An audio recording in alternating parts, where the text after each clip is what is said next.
Queen, que la paix soit sur toi. Je suis très contente de te retrouver dans ce nouveau format que j'inaugure avec une thématique, une réflexion que je me suis faite récemment. Alors, prends ton café, installe-toi, on est entre nous. Et du coup, je te souhaite la bienvenue au café de Selma.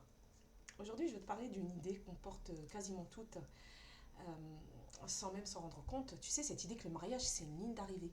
Qu'un jour, on se marie et voilà, c'est réglé, on a réussi, on peut souffler. Que c'est fini, on a atteint un palier, donc c'est bon, on s'est marié, on s'est lié, ça y est, c'est terminé. Je me souviens de cette sensation, moi aussi, après le mariage, cette impression que le plus dur était derrière moi finalement. Que maintenant, il suffisait de vivre et que l'amour, lui, allait rester là, tout seul, sans qu'on ait besoin d'y toucher. Alors, non, pas du tout, c'est pas comme ça que ça s'est passé. Après 21 ans de mariage, je peux te dire une chose, ça n'existe pas. Ce n'est jamais acquis, jamais, jamais, jamais, même après 21 ans de mariage, c'est pas acquis, d'accord? Je te dis pas ça pour te faire peur, alors absolument pas. Je te le dis parce que je pense qu'au contraire, c'est une très très bonne nouvelle.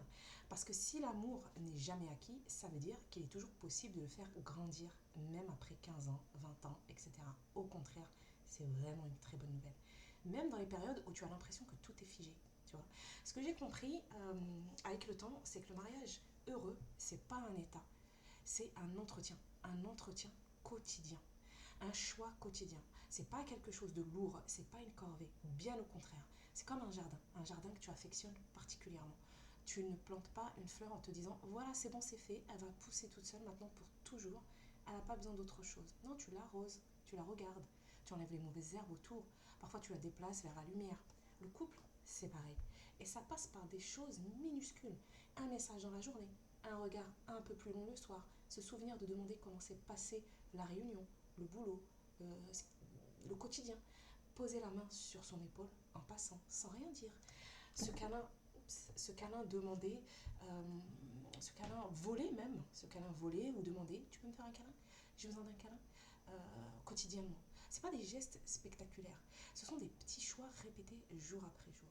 Et je crois que c'est là que beaucoup de couples se perdent. C'est à ce moment-là, je pense, j'en suis sûre et certaine. Pas dans un grand drame, pas dans une trahison. D'ailleurs, ça me rappelle une amie qui m'a raconté avoir simplement divorcé dans le silence. C'est d'une tristesse. Ils se sont juste séparés. Peut-être que s'ils avaient parlé, eu des échanges, peut-être qu'ils auraient pu sauver quelque chose, mais là non, ils se sont juste disloqués. Tu vois.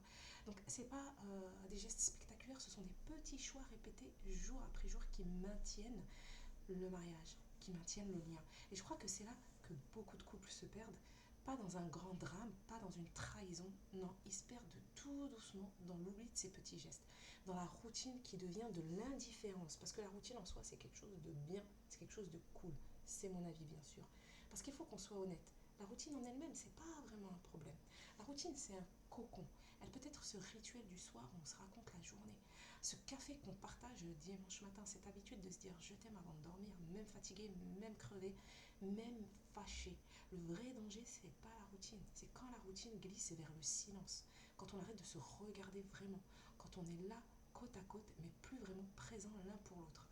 Après 21 ans, avec tout ce qu'on a pu traverser, tout ce que je te raconte parfois ici, je peux te dire que ce qui a sauvé, on va pas dire ce qui a sauvé mon mariage, mais ce qui sauve mon mariage au quotidien, c'est pas des grands moments magiques, je te le garantis. C'est cette décision prise encore et encore de continuer à choisir l'autre. Même les jours où c'était difficile, même les jours où j'avais moins envie.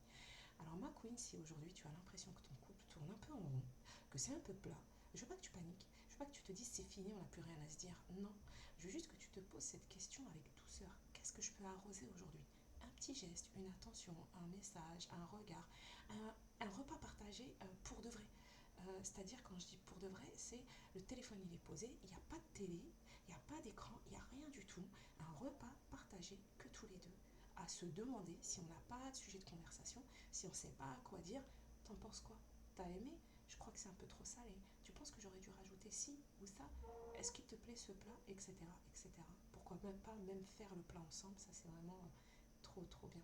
Ce n'est pas la grandeur qui fait tenir un mariage, c'est vraiment la constance. Prends soin de toi, prends soin de votre histoire. On se retrouve très vite dans ce café que je suis trop contente de partager avec toi.